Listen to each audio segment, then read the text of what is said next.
Let me give you just a quick, abstract, not perfect thing.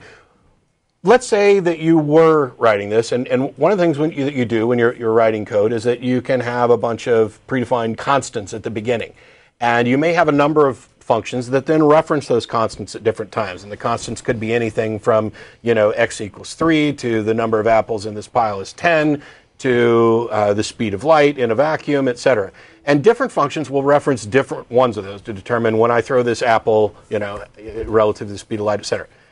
You're correct that having a false constant in your program is not necessarily going to affect every one of those functions. But if it's used anywhere in any one of those functions, then it can produce a sort of cascade of errors because functions become interdependent. Mm-hmm. For you to sit there, this is the only reason that I keep harping on this. The problem is that you think that believing something that feels good, that may ultimately be false, doesn't have any negative consequences. No. I completely disagree with that. Completely disagree with what? The things that I just reiterated that you had previously said? Nothing negative. No, I said there are few exceptions where believing something false may have no negative effects on your life and may even have positive effects on your life. Name two. If you believe in that there's some afterlife when you die, not necessarily anything specific, but if you believe in some afterlife, when you're on your deathbed, you might be a little more happy than if you believed that there was no afterlife. That's okay. one small example. Here's the thing. You can pick any false belief and construct a scenario in which it produces a positive effect. Heroin makes people feel really good for a while. Believing that there's an afterlife may make you a little more peaceful on your deathbed.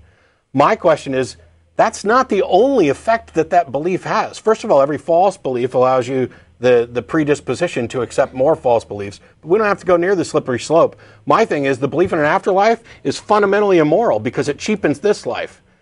My belief that when I'm dead puts me in a position where I need to live right and do things right the first time. Where if I don't treat somebody right, I don't get a second chance in an afterlife to make up for it. I need to make amends for it now. And dealing with reality on those terms that are based on truth and the best conclusions we can make based on the best evidence available is demonstrably a better way to live.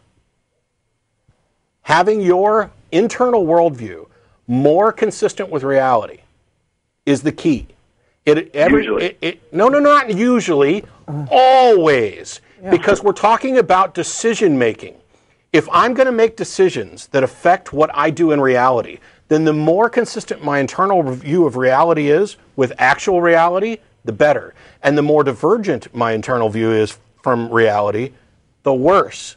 And let's be honest, Ryan, the only examples you're able to come up with these exceptions that you want to exist are simple, like emotional placebo effects. Oh, but it would make a person feel better to entertain this belief for a little while.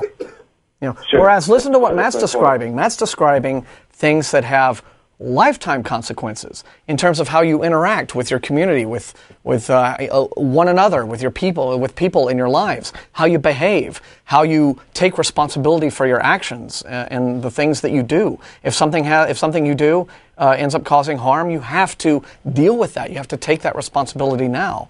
All of these things, build upon one another. And you keep wanting to say, yes, well, that's only the case usually. But the only examples that you're able to give us don't seem to be terribly meaningful. 99.999% of the time. Okay, and if you're only concerned about being 99% accurate in your view of reality, well, that's your problem. Yeah. Some of us would prefer to get as close to 100 as possible. And the way to do that is to care whether or not your beliefs are true and to never say, I'm okay with making an exception for this one because it feels good. Like the saying, ignorance is bliss. I'm sure. Yeah. Sometimes ignorance is bliss. But see, there you go. I agree. There you go. That's the only example you're able to come up with is that, it'll put a little doe-eyed, empty-headed smile on a person's face to believe something that's false. It's just the emotional appeal you're defending this with. You have really nothing else to defend it with. And since you, again, admit, well, okay, maybe it's 99.99999, then why do you really care about the 0.000001? I mean, just go ahead and accept the common sense that, yes, having a worldview that's consistent with reality is best. In all cases, as much as, it's where whatever exceptions might exist are so minute as to not make a difference. And therefore really shouldn't be thought of as existing. I mean... I don't know what else to tell you, Ryan, and Yeah. we gone for like 25 minutes or so at this call. Okay. And the thing is that I think we're as close to an understanding as we can, and that is that you've said that you would mostly like to have your view consistent with reality, but you're willing to make exceptions because you don't see the harm in it. And I do. And someday I hope you do. Yeah. And I hope the whole world decides to care more about whether or not their view of reality is accurate. And there are sometimes more things in life that are more important things in life than just feeling good. Now, that said, I certainly don't put you in the category of batshit crazy person who's trying to take over the lives of everybody else. Yes. If you were, like I said, I'd have hung up on you 20 minutes ago. Yes. That's not the case at all. And I greatly appreciate the call and the chance to discuss this. All right. Well, nice talking to you guys. Thanks, Ryan. Bye. We got Chris in Greenville. Been very patient. Thank you. Thanks for waiting. Hello? Chris? Chris, you're on. Okay. I called a couple of weeks ago, and I mentioned the Big Bang and how something came from nothing or whatever. And I did some research on it, and I looked up some theories and stuff like that. And you guys told me that the Big Bang does not say that something came from nothing or whatever. But there was this particular lecture from Lawrence Cross who was giving a lecture for the Atheist Allegiance International. I've seen it.